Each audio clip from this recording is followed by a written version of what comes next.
Saat aku sedang hamil besar, dengan teganya ibu mertua menyuruhku untuk membersihkan seluruh rumah. Dia sangat membenciku karena aku berasal dari keluarga miskin. Detik itu juga kubalas. Sebelum cerita dimulai silahkan tulis di kolom komentar dari daerah mana saja. Teman-teman yang menonton cerita ini, jangan lupa like, komen dan subscribe. Agar channel ini bisa semakin berkembang dan mempersembahkan cerita yang lebih menarik lagi.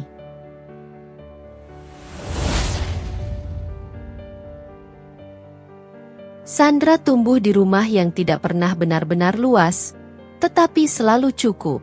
Dindingnya sederhana, catnya kusam dimakan usia. Namun di sanalah ia belajar satu hal yang kelak membentuk seluruh hidupnya. Hidup tidak harus berlebihan untuk tetap bermartabat. Ayahnya seorang buruh serabutan. Kadang ada pekerjaan, kadang tidak.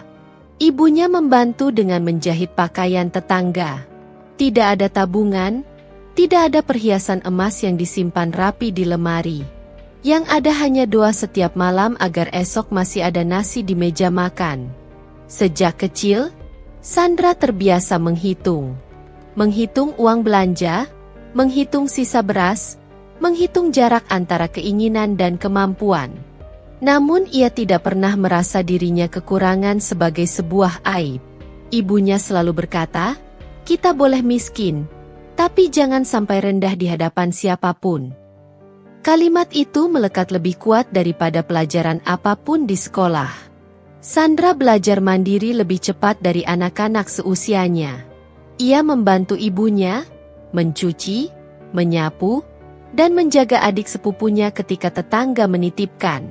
Semua dilakukan tanpa keluhan berlebihan. Ia tahu, hidup tidak akan berubah hanya karena ia mengeluh. Namun satu hal yang selalu dijaga Sandra adalah harga dirinya. Ia tidak suka meminta-minta. Jika membutuhkan sesuatu, ia lebih memilih bekerja keras meski harus menahan lelah.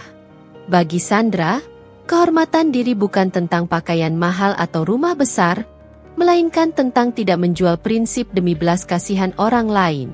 Kesabaran menjadi bagian dari dirinya, tetapi bukan kesabaran yang membutakan. Sandra memahami batas. Ia tahu kapan harus diam, dan kapan harus berdiri. Dalam benaknya, kesabaran bukan berarti membiarkan diri diinjak, melainkan memberi waktu untuk memahami keadaan sebelum mengambil sikap. Saat dewasa, pandangannya tentang pernikahan pun lahir dari latar belakang itu. Bagi Sandra, pernikahan bukan panggung untuk menunjukkan siapa paling kaya, siapa paling terpandang. Pernikahan adalah rumah, tempat dua orang saling menguatkan, bukan saling merendahkan. Ia tidak pernah bermimpi menikah dengan pria bergelimang harta. Yang ia harapkan hanyalah pasangan yang mau berjalan bersamanya, bukan berjalan di depannya sambil menoleh meremehkan. Sandra tahu, dirinya tidak membawa apa-apa ke dalam hidup seseorang selain ketulusan dan tekad. Ia tidak memiliki warisan, tidak pula koneksi orang-orang besar. Namun ia membawa nilai yang tidak semua orang punya. Kesetiaan, kerja keras, dan keberanian untuk bertahan dalam kondisi apapun.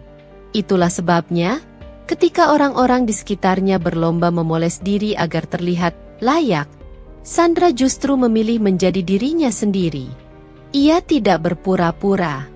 Ia tidak menutupi asal-usulnya. Ia percaya, jika seseorang mencintainya, maka orang itu harus menerima seluruh dirinya, bukan versi yang dipoles demi terlihat pantas. Pertemuan Sandra dengan Bismo terjadi tanpa skenario istimewa. Tidak ada hujan deras, tidak ada tabrakan, tidak ada dialog dramatis seperti di cerita-cerita romansa. Mereka bertemu dalam keseharian yang biasa, dalam situasi yang bahkan tidak akan dikenang oleh siapapun selain mereka berdua. Bismo melihat Sandra sebagai perempuan yang tenang, tidak banyak bicara, tetapi sorot matanya jujur. Sandra melihat Bismo sebagai pria yang sopan dan tampak bertanggung jawab. Tidak ada cinta pada pandangan pertama. Yang ada hanyalah rasa nyaman yang tumbuh perlahan, tanpa disadari. Bismo tumbuh dalam rumah yang selalu rapi, teratur, dan penuh aturan tak tertulis. Sejak kecil, hidupnya diatur oleh satu sosok yang suaranya lebih kuat daripada siapapun, Budina, ibunya. Sebagai anak tunggal, Bismo menjadi pusat dunia ibunya sekaligus satu-satunya tempat Budina menggantungkan harapan. Ayah Bismo telah lama meninggal. Sejak itu, Budina memegang kendali penuh atas hidup anaknya. Ia memastikan Bismo tidak kekurangan apapun secara materi, tetapi tanpa disadari, ia juga membentuk ketergantungan yang sulit dilepaskan. Setiap keputusan penting selalu disertai satu pertanyaan yang tertanam di kepala Bismo sejak kecil. Apa kata ibu? Budina bukan ibu yang berteriak atau memukul. Dominasinya halus, licin, dan membungkus diri dengan kata-kata pengorbanan. Ia sering mengingatkan betapa hidupnya ia abdikan untuk membesarkan Bismo seorang diri. Kalimat itu diulang cukup sering hingga berubah menjadi beban yang tak terlihat, namun berat. Bismo tumbuh menjadi pria yang baik. Ia tidak kasar, tidak suka menyakiti, dan selalu berusaha bertanggung jawab. Di tempat kerja, ia dikenal rajin dan dapat diandalkan. Ia percaya bahwa kerja keras adalah satu-satunya cara untuk membalas semua yang telah diberikan ibunya. Namun, di balik itu semua, ada satu kekurangan yang tak pernah benar-benar ia akui. Ia kesulitan berkata tidak. Setiap kali harus memilih antara keinginannya dan kehendak Budina, Bismo selalu menemukan alasan untuk mengalah. Bukan karena ia setuju, melainkan karena ia takut. Takut dianggap anak durhaka. Takut mengecewakan satu-satunya keluarga yang ia miliki. Takut kehilangan kasih sayang yang sejak kecil menjadi sandaran hidupnya. Ketika Bismo bertemu Sandra, ada sesuatu yang berbeda. Sandra tidak menuntut, tidak bergantung, tidak menekan. Kesederhanaan perempuan itu membuat Bismo merasa tenang, seolah untuk pertama kalinya ia berada di dunia yang tidak memaksanya menjadi apapun. Sandra tidak bertanya tentang harta, status, atau masa depan yang muluk. Ia hanya mendengarkan. Bismo menyukai cara Sandra menerima hidup apa adanya tanpa mengeluh. Ada ketulusan yang jarang ia temui. Bersama Sandra, Bismo merasa cukup hanya dengan menjadi dirinya sendiri, bukan versi anak sempurna yang selalu diharapkan Budina. Namun di saat yang sama, ketertarikan itu menimbulkan konflik batin. Bismo tahu, ibunya memiliki standar tertentu tentang perempuan yang pantas menjadi pendamping hidupnya. Standar yang tidak pernah benar-benar ia sepakati, tetapi juga tidak pernah ia tentang. Setiap kali membayangkan Sandra berada di tengah dunia Budina, dadanya terasa sesak. Bismo mencoba meyakinkan dirinya bahwa semua akan baik-baik saja. Bahwa ibunya akan mengerti. Bahwa cinta dan kesabaran bisa melunakkan segalanya. Ia menunda pertanyaan-pertanyaan sulit dan memilih fokus pada perasaannya sendiri. Di dalam hatinya, Bismo ingin membangun rumah bersama Sandra. Rumah yang hangat, tenang, dan bebas dari tekanan. Budina adalah perempuan yang percaya bahwa hidup harus tampak berhasil, meskipun di baliknya rapuh. Sejak lama, ia membangun dunianya dari persepsi orang lain. Baginya, penghormatan bukan sesuatu yang tumbuh dari sikap, melainkan dari apa yang terlihat di mata publik. Sebagai seorang ibu tunggal yang membesarkan anak laki-laki satu-satunya, Budina menanamkan satu keyakinan kuat dalam hidupnya. Bismo harus menjadi bukti bahwa ia tidak gagal. Anak itu bukan sekadar anak, melainkan simbol keberhasilan dan status sosialnya. Karena itu, segala hal yang berkaitan dengan Bismo selalu ia ukur dengan satu standar. Apakah itu menaikkan atau menjatuhkan martabat keluarga mereka? Dalam bayangan Budina, menantu ideal bukanlah perempuan yang baik hati atau setia. Menantu ideal adalah perempuan yang datang membawa keuntungan. Kaya, berpendidikan tinggi, berasal dari keluarga terpandang, dan mampu mengangkat nama keluarga ke lingkaran sosial yang lebih tinggi. Cinta, bagi Budina, adalah bonus kecil yang tidak terlalu penting. Ketika pertama kali mendengar nama Sandra dari mulut Bismo, Budina tidak menunjukkan reaksi berlebihan. Namun, ketenangannya berubah menjadi dingin saat ia mengetahui latar belakang keluarga perempuan itu. Tidak ada kemarahan terbuka, tidak ada penolakan terang-terangan. Hanya jeda yang terlalu panjang dan senyum yang tidak pernah sampai ke mata. Budina mulai mengamati Sandra seperti seseorang menilai barang di etalase. Dari cara berpakaian, pilihan kata, hingga sikap tubuh. Setiap detail kecil dicatat dalam diam. Dan setiap kesimpulan selalu berujung pada satu hal, Sandra tidak memenuhi standar. Sindiran Budina tidak pernah kasar. Ia memilih kata-kata yang tampak wajar, bahkan terdengar seperti nasihat. Namun di balik itu, selalu ada jarum halus yang menusuk. Pertanyaan tentang pekerjaan orang tua Sandra, komentar tentang kesederhanaan pakaiannya, hingga perbandingan dengan anak-anak teman arisannya yang menikah dengan keluarga berada. Tatapan Budina sering berbicara lebih tajam daripada ucapannya. Tatapan yang mengukur, meremehkan, dan seolah bertanya, "Apa yang kau miliki untuk ditawarkan?" Sandra merasakannya, tetapi memilih tidak menanggapi. Ia tahu, setiap reaksi hanya akan menjadi bahan penilaian baru. Sandra memahami posisi dirinya. Ia datang ke dunia Budina tanpa harta dan tanpa nama besar. Karena itu, ia memilih diam. Bukan karena takut, melainkan karena ia masih percaya bahwa sikap baik dan kesabaran bisa membuka hati seseorang. Sandra ingin menjaga keharmonisan, terutama demi Bismo. Namun, Budina justru menafsirkan diam itu sebagai kelemahan. Dalam pikirannya, Sandra terlalu sederhana untuk berdiri sejajar. Terlalu biasa untuk menjadi bagian dari ambisinya. Dan terlalu polos untuk menyadari bahwa sejak awal, ia tidak pernah benar-benar diterima. Pernikahan Sandra dan Bismo berlangsung sederhana, tanpa kemewahan yang mencolok. Tidak ada gedung megah atau pesta berhari-hari. Hanya akad yang hikmat, doa keluarga, dan senyum yang lebih banyak datang dari Sandra daripada dari pihak lain. Bagi Sandra, kesederhanaan bukan masalah. Ia tidak pernah membayangkan pernikahan sebagai ajang pamer. Yang ia inginkan hanyalah keabsahan dan awal yang baik. Budina duduk di barisan depan dengan wajah yang sulit dibaca. Ia tersenyum seperlunya, menepuk tangan pada saat yang tepat, namun tak pernah benar-benar larut dalam kebahagiaan.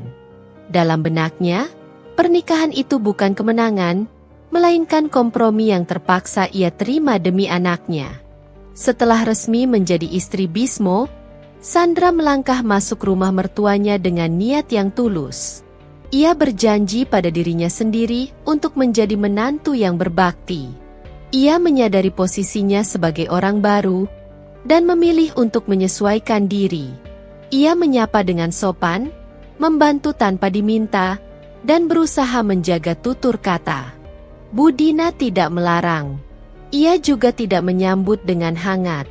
Sikapnya berada di antara, cukup dingin untuk terasa, cukup halus untuk disangkal. Komentar-komentarnya terdengar seperti saran, namun selalu disertai nada merendahkan. Sandra diminta belajar cara mengurus rumah yang benar, seolah selama ini ia hidup tanpa tata krama. Perlahan, tugas rumah tangga mulai diberikan. Awalnya ringan dan masih terasa wajar. Membersihkan ruang tamu, menyiapkan makan, merapikan kamar. Bagi Sandra, itu bukan beban. Ia menganggapnya sebagai bagian dari proses menyesuaikan diri. Bismo pun melihatnya sebagai hal biasa. Dalam pikirannya, ibunya hanya sedang mengajarkan tanggung jawab. Namun, ada sesuatu yang mulai terasa berbeda. Setiap pekerjaan seolah memiliki standar yang tidak pernah cukup. Jika terlalu cepat, dianggap asal. Jika terlalu lama, disebut tidak cekatan. Sandra mulai menyadari bahwa tidak ada versi dirinya yang benar di mata Budina. Bismo jarang berada di rumah saat semua itu terjadi. Ia bekerja, percaya bahwa rumah berada dalam kendali ibunya dan istrinya. Setiap kali Sandra bercerita dengan nada hati-hati, Bismo hanya tersenyum dan berkata bahwa ibunya memang terbiasa tegas. Ia tidak melihat tanda bahaya, karena semuanya masih dibungkus kata-kata yang terdengar wajar. Di malam hari, ketika rumah sunyi, Sandra sering duduk sendiri dan merenung. Ia mencoba meyakinkan dirinya bahwa ini hanya masa penyesuaian, bahwa kesabaran akan membuka jalan. Namun perasaannya berkata lain. Ada ketegangan yang tidak bisa ia jelaskan dengan kata-kata. Sandra mulai menyadari bahwa rumah ini bukan ruang netral. Ada aturan tak tertulis yang tidak pernah ia sepakati. Ada penilaian yang tidak pernah berhenti. Dan ada sikap yang membuatnya harus selalu waspada. Bahkan saat ia tidak melakukan kesalahan apapun. Kabar kehamilan itu datang di pagi yang biasa. Tidak ada firasat aneh. Tidak ada tanda-tanda dramatis. Hanya sebuah tes sederhana yang berubah garis, lalu napas Sandra yang tertahan lebih lama dari biasanya. Tangannya sedikit bergetar saat menyadari makna dua garis itu. Ia tersenyum. Bukan senyum yang meledak-ledak, melainkan senyum penuh syukur. Di balik segala tekanan yang belum sempat ia pahami sepenuhnya, Tuhan tetap menitipkan kehidupan baru kepadanya. Dalam hati, Sandra berdoa agar anak ini kelak lahir dalam keadaan cukup cinta, cukup perlindungan, dan cukup ketenangan. Bismo menyambut kabar itu dengan bahagia. Untuk pertama kalinya setelah pernikahan, wajahnya benar-benar bersinar. Ia memeluk Sandra dengan hati-hati, seolah takut menyakiti sesuatu yang masih sangat rapuh. Dalam momen itu, Bismo merasa hidupnya melangkah ke fase yang lebih berarti. Ia membayangkan dirinya sebagai ayah yang bertanggung jawab, suami yang lebih dewasa. Namun reaksi Budina tidak sehangat itu. Ia mendengar kabar tersebut dengan wajah datar. Tidak ada pelukan. Tidak ada doa panjang. Hanya anggukan singkat yang sulit dibaca maknanya. Budina lalu melontarkan kalimat yang terdengar ringan, tetapi meninggalkan bekas di hati Sandra. Semoga anaknya kuat. Ya, soalnya biasanya anak dari perempuan yang hidupnya susah itu gampang sakit. Kalimat itu diucapkan tanpa nada tinggi, tanpa emosi berlebihan. Namun Sandra merasakannya seperti sentuhan dingin di tengkuk. Ia menunduk, menelan perasaan yang tiba-tiba mengeras di dadanya. Ia memilih tidak menjawab. Sandra mencoba meyakinkan dirinya bahwa Budina hanya khawatir. Bahwa mungkin itulah cara perempuan itu mengekspresikan perhatian. Ia tidak ingin menyimpan prasangka. Ia masih ingin percaya bahwa kehamilan ini bisa menjadi jembatan yang melunakkan hati mertuanya. Meski tubuhnya mulai sering lelah, Sandra tetap menjalankan kewajibannya di rumah.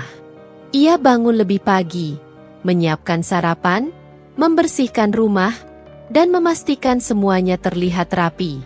Mual dan pusing ia simpan sendiri. Baginya, kehamilan bukan alasan untuk menghindari tanggung jawab. Budina memperhatikan semuanya tanpa komentar berarti. Tidak ada larangan, tidak ada perhatian khusus. Jika Sandra terlihat pucat, Budina hanya menyarankan agar ia tidak terlalu manja. Jika Sandra terlihat lambat, Budina menyebutnya kurang sigap. Bismo sesekali mengingatkan ibunya agar Sandra tidak terlalu capek. Namun kata-katanya selalu terdengar ragu. Seolah ia sendiri tidak yakin bahwa yang terjadi sudah melampaui batas. Budina selalu punya jawaban yang terdengar masuk akal. Dan Bismo memilih percaya. Di malam hari, Sandra sering mengusap perutnya sambil berbisik pelan. Ia berjanji pada dirinya sendiri untuk bertahan. Untuk menjaga anak ini sebaik mungkin, meski lingkungan di sekitarnya tidak sepenuhnya ramah.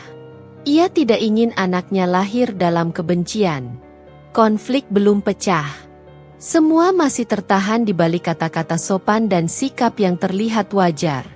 Namun di balik itu, ketegangan mulai mengendap, pelan namun pasti.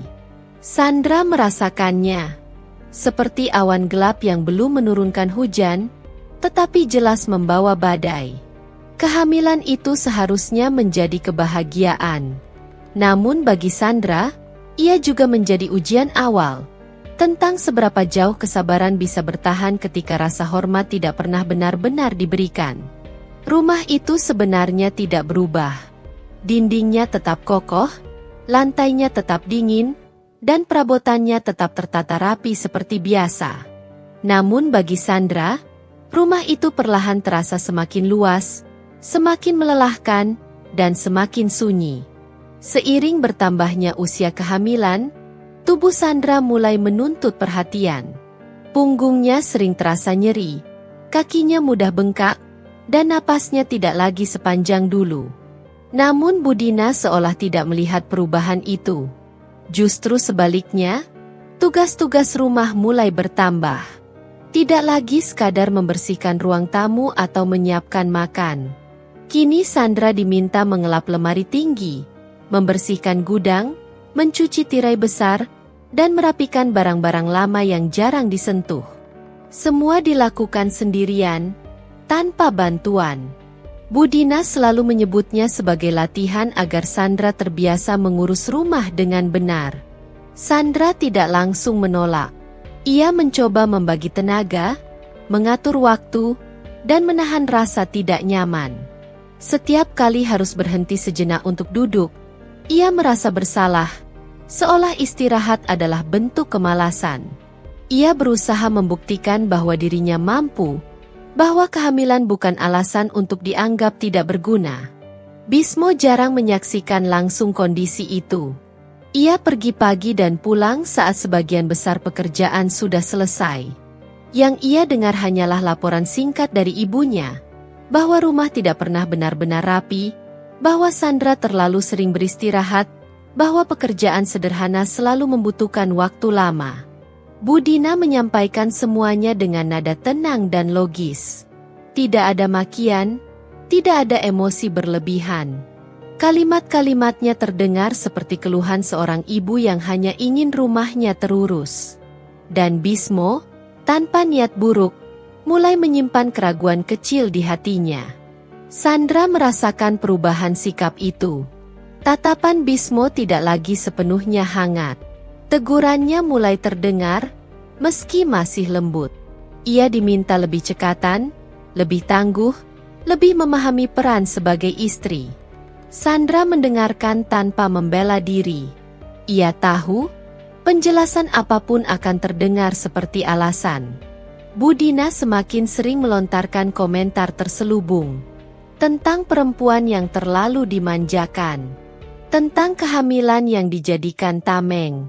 Tentang menantu yang hanya terlihat rajin jika diawasi. Semua disampaikan seolah tidak ditujukan langsung kepada Sandra, tetapi cukup jelas untuk melukai. Di dalam hatinya, Sandra mulai menyimpan luka. Luka yang tidak ia ceritakan kepada siapapun. Ia memilih diam bukan karena tidak merasakan sakit, melainkan karena ia sedang belajar membaca situasi. Ia mulai menyadari bahwa di rumah ini, suara yang paling keras bukanlah kebenaran, melainkan versi yang paling sering diulang. Di sela-sela kelelahan, Sandra mulai berpikir tentang masa depannya, tentang anak yang sedang ia kandung, tentang kemungkinan bahwa ia tidak bisa selamanya bergantung pada orang lain untuk melindungi dirinya. Pikiran itu masih samar, belum berbentuk rencana. Namun benih tekad sudah mulai tumbuh. Fitnah itu tidak datang dalam bentuk tuduhan kasar. Ia hadir melalui cerita yang dipoles rapi, disampaikan dengan nada lelah seorang ibu yang merasa diabaikan. Budina tahu betul bagaimana menyusun kalimat agar terdengar masuk akal, bahkan penuh pengorbanan. Ia bercerita kepada Bismo tentang rumah yang tidak terurus, tentang pekerjaan yang selalu tertunda, tentang Sandra yang terlalu sering beristirahat. Semua disampaikan seolah ia hanya menyampaikan fakta, bukan penilaian. Bu Dina bahkan menambahkan kalimat yang membuat ceritanya terdengar objektif, bahwa ia tidak ingin menyalahkan siapapun, hanya ingin keadaan membaik. Bismo mendengarkan. Awalnya ia mencoba menepis keraguan itu. Namun ketika cerita serupa diulang beberapa kali, ia mulai percaya. Bukan karena ia tidak mencintai Sandra, melainkan karena ia sudah terbiasa mempercayai ibunya sejak kecil. Dalam pikirannya, ibunya tidak mungkin berbohong.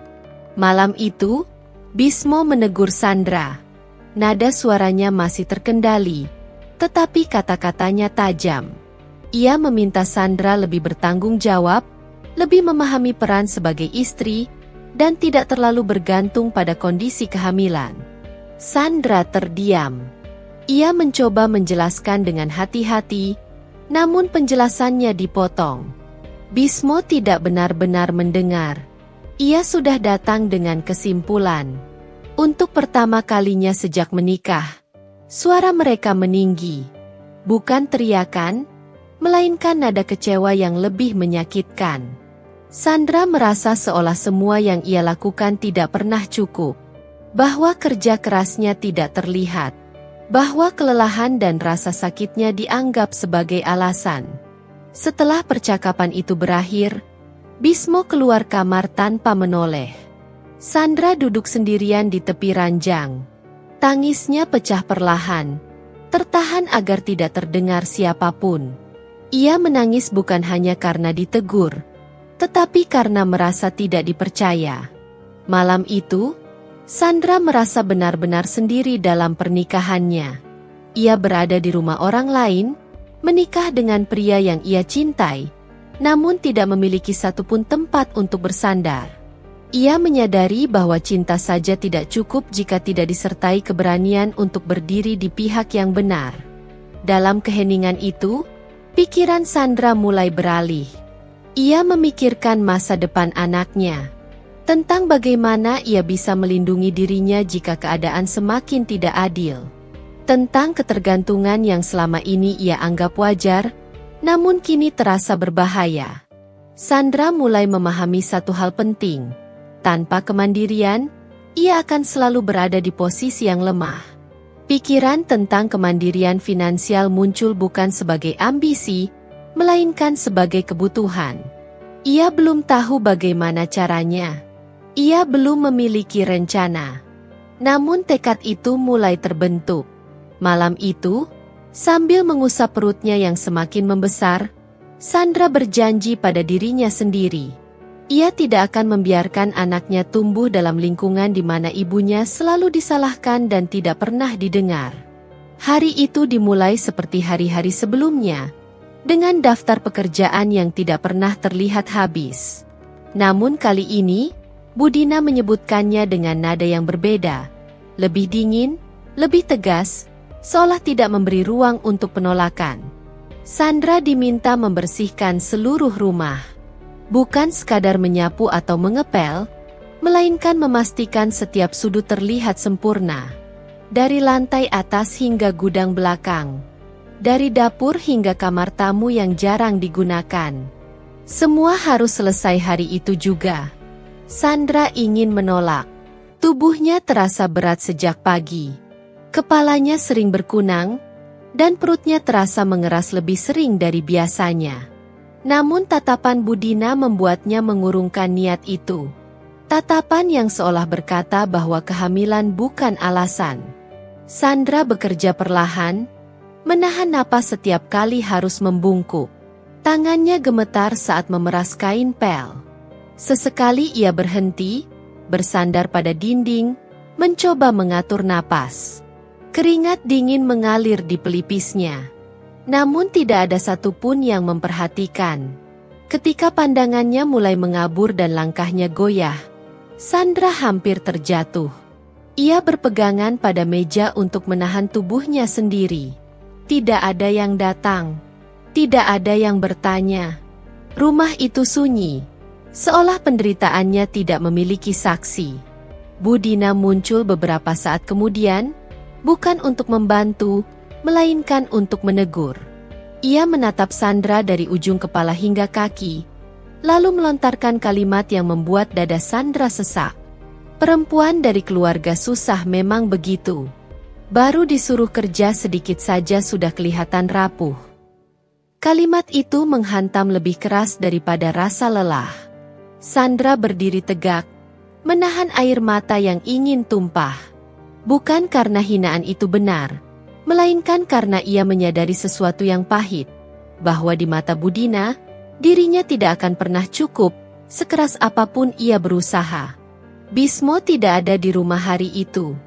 Dan meskipun ia ada, Sandra mulai meragukan apakah ia akan membela. Pikiran itu menyakitkan, tetapi juga membuka mata. Ia tidak bisa lagi berharap pada orang lain untuk melindunginya. Di titik terendah itu, sesuatu berubah dalam diri Sandra. Bukan kemarahan yang meledak, melainkan ketenangan yang dingin. Ia menyadari bahwa kesabaran tanpa batas hanya akan mengundang lebih banyak penghinaan. Malam harinya, saat tubuhnya akhirnya beristirahat, pikiran Sandra bergerak ke arah yang berbeda. Ia memikirkan kemampuan yang ia miliki, tentang kerja kerasnya, tentang peluang kecil yang mungkin bisa ia mulai dari rumah. Bukan untuk membuktikan apapun kepada Budina, melainkan untuk menyelamatkan dirinya sendiri. Benih bisnis itu belum memiliki bentuk jelas. Hanya gagasan samar yang ia simpan rapat-rapat. Ia tidak menceritakannya kepada siapapun. Ia tahu, jika rencananya diketahui, tekanan justru akan semakin besar. Sandra mengusap perutnya pelan.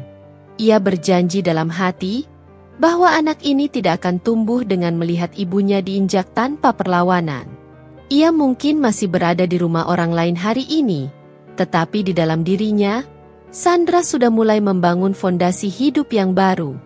Tekad itu lahir bukan dari ambisi, melainkan dari rasa terhina yang akhirnya membuka jalan menuju keberanian.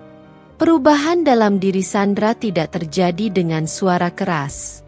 Ia tidak membantah, tidak melawan, dan tidak menuntut apapun. Justru sebaliknya, ia menjadi lebih tenang. Tenang yang tidak lagi lahir dari kepasrahan, melainkan dari keputusan yang sudah bulat di dalam hati. Dengan keterbatasan yang ada, Sandra mulai bergerak pelan. Ia memanfaatkan waktu-waktu sunyi, saat Budina beristirahat dan rumah berada dalam pengawasan minimal. Dari ruang kecil yang hampir tidak dianggap sebagai miliknya, Sandra memulai usaha sederhana. Tidak besar, tidak mencolok, dan belum menghasilkan apa-apa yang bisa disebut sukses. Ia belajar sendiri, membaca, menghitung, mencoba, lalu mengulang. Setiap langkah dilakukan dengan hati-hati, bukan karena takut gagal, tetapi karena ia tahu satu kesalahan kecil bisa memicu tekanan yang lebih besar. Usaha itu bukan sekadar sumber penghasilan, melainkan satu-satunya ruang di mana ia bisa bernapas bebas. Sandra menyembunyikan perjuangannya dengan rapi. Tidak ada cerita, tidak ada keluhan. Bahkan Bismo tidak sepenuhnya tahu apa yang sedang ia bangun. Sandra belajar satu hal penting dari semua yang ia alami. Terlalu banyak bicara hanya akan membuka celah bagi orang lain untuk mengendalikan hidupnya. Bismo mulai merasakan perubahan itu. Sandra tetap menjalankan kewajibannya, tetapi sikapnya berbeda. Ia tidak lagi menjelaskan berlebihan, tidak lagi membela diri. Jika ditegur, ia mendengarkan tanpa reaksi berlebih. Jika disalahkan, ia menerimanya tanpa perlawanan. Keteguhan itu membuat Bismo gelisah. Di mata Bismo, Sandra tampak semakin jauh. Bukan karena tidak peduli, melainkan karena ia tidak lagi bergantung. Ada jarak halus yang sulit ia pahami. Ia merasa kehilangan sesuatu, namun tidak tahu apa yang berubah. Budina justru semakin curiga. Ia menangkap ketenangan Sandra sebagai bentuk pembangkangan tersembunyi. Ia mulai mengawasi lebih ketat, menambah tugas, dan melontarkan komentar yang semakin menekan. Namun Sandra tidak lagi bereaksi seperti dulu. Ia menjalani semuanya dengan sikap dingin dan terukur. Di dalam batinnya, konflik Sandra semakin kuat. Ada bagian dari dirinya yang ingin bertahan demi pernikahan dan anaknya. Namun ada bagian lain yang menolak untuk terus merendahkan diri. Ia berdiri di antara dua pilihan yang sama-sama berat. Tetap tinggal dan menanggung tekanan, atau mempersiapkan diri untuk berdiri sendiri. Setiap malam, Sandra menghitung langkahnya. Bukan hanya tentang uang, tetapi tentang keberanian. Ia tahu, kebangkitan tidak datang sekaligus. Ia harus dibangun pelan-pelan, dari keputusan kecil yang konsisten. Perubahan itu akhirnya terlihat, meski belum bisa disebut besar. Usaha kecil yang Sandra bangun dengan diam-diam mulai menunjukkan hasil. Tidak banyak, tidak cukup untuk disebut mapan, tetapi cukup untuk membuktikan satu hal penting. Ia mampu berdiri dengan kakinya sendiri. Uang pertama yang ia hasilkan bukan sekadar angka. Ia adalah simbol. Simbol dari keberanian yang lahir dari rasa terhina. Simbol dari malam-malam panjang yang ia jalani dalam diam. Dan simbol dari keputusan yang tidak lagi bisa ditarik kembali. Sandra tidak menunjukkan hasil itu kepada siapapun. Ia menyimpannya rapi, sama seperti ia menyimpan perasaannya selama ini. Namun dampaknya terlihat jelas dalam caranya bersikap. Ia tidak lagi mudah goyah. Tidak lagi merasa perlu membuktikan dirinya kepada siapapun. Mentalnya mengeras, bukan menjadi dingin, tetapi menjadi tegas. Sandra masih sopan, masih menjalankan kewajiban, namun tidak lagi membiarkan dirinya diinjak tanpa batas. Ia memilih kata-katanya dengan hati-hati. Ia mengatur jarak dengan sadar. Ia tidak lagi hidup hanya untuk menyenangkan orang lain. Bismo merasakan perubahan itu lebih jelas daripada siapapun. Rumah tangga mereka berada di titik rapuh. Tidak pecah, tetapi penuh retakan. Sandra tidak lagi bergantung pada perhatian atau pembelaan Bismo. Dan ketenangan itu justru membuat Bismo gelisah. Ia mulai menyadari bahwa ia mungkin telah terlambat melihat penderitaan istrinya. Namun setiap kali ia ingin bertanya, ada jarak yang membuatnya ragu. Sandra tidak menutup diri, tetapi juga tidak membuka luka. Ia berdiri dengan caranya sendiri. Budina, di sisi lain, tidak tinggal diam. Ia mencium perubahan itu sebagai ancaman. Kemandirian Sandra bukanlah hal yang bisa ia terima. Dalam benaknya, menantu seharusnya patuh, bergantung, dan mudah dikendalikan. Bukan perempuan yang diam-diam membangun kekuatan sendiri. Budina mulai menyusun rencana. Bukan dengan amarah terbuka, melainkan dengan perhitungan dingin. Ia tahu, jika ingin menghancurkan Sandra, ia harus menyerang dari titik paling lemah, rumah tangga, reputasi, dan kepercayaan Bismo. Sandra belum mengetahui apa yang direncanakan Budina. Namun nalurinya berkata bahwa badai belum usai. Ia merasakan ketegangan itu di udara, dalam tatapan yang terlalu lama, dalam kalimat yang terdengar terlalu manis. Malam itu, Sandra duduk sendirian, mengusap perutnya yang semakin besar. Ia tidak lagi berdoa agar semua orang berubah. Ia berdoa agar dirinya cukup kuat menghadapi apapun yang akan datang. Perempuan itu memang tidak lagi sama. Ia belum sepenuhnya bebas. Ia belum sepenuhnya aman. Namun satu hal pasti, Sandra bukan lagi perempuan yang datang tanpa apa-apa. Ia kini membawa tekad, keberanian, dan jalan hidup yang mulai ia bangun sendiri. Dan di sanalah cerita ini berhenti, tepat sebelum pilihan terbesar harus diambil, bertahan, atau melangkah pergi dengan harga diri yang utuh. Waktu tidak selalu menyembuhkan, tetapi ia memberi jarak. Dan dari jarak itulah, seseorang bisa melihat hidupnya dengan lebih jernih. Sandra berdiri di ambang masa depan yang belum sepenuhnya ia kenal. Ia masih seorang istri, masih seorang calon ibu. Namun ia bukan lagi perempuan yang menunggu perlakuan baik dari orang lain untuk merasa berharga. Ia telah belajar bahwa cinta tanpa perlindungan adalah luka yang perlahan. Bahwa kesabaran tanpa batas bisa berubah menjadi penjara. Dan bahwa diam, jika terlalu lama, dapat membuat seseorang kehilangan dirinya sendiri. Sandra tidak tahu bagaimana akhir dari perjalanan rumah tangganya. Ia tidak tahu apakah Bismo akan cukup berani untuk berdiri sebagai suami, atau apakah Budina akan berhenti mengendalikan. Namun satu hal yang kini ia pahami dengan utuh, apapun yang terjadi, ia tidak akan kembali menjadi perempuan yang menundukkan kepala demi diterima. Di dalam dirinya, Sandra telah membangun rumah yang baru. Rumah yang berdiri di atas keberanian, kerja keras, dan harga diri.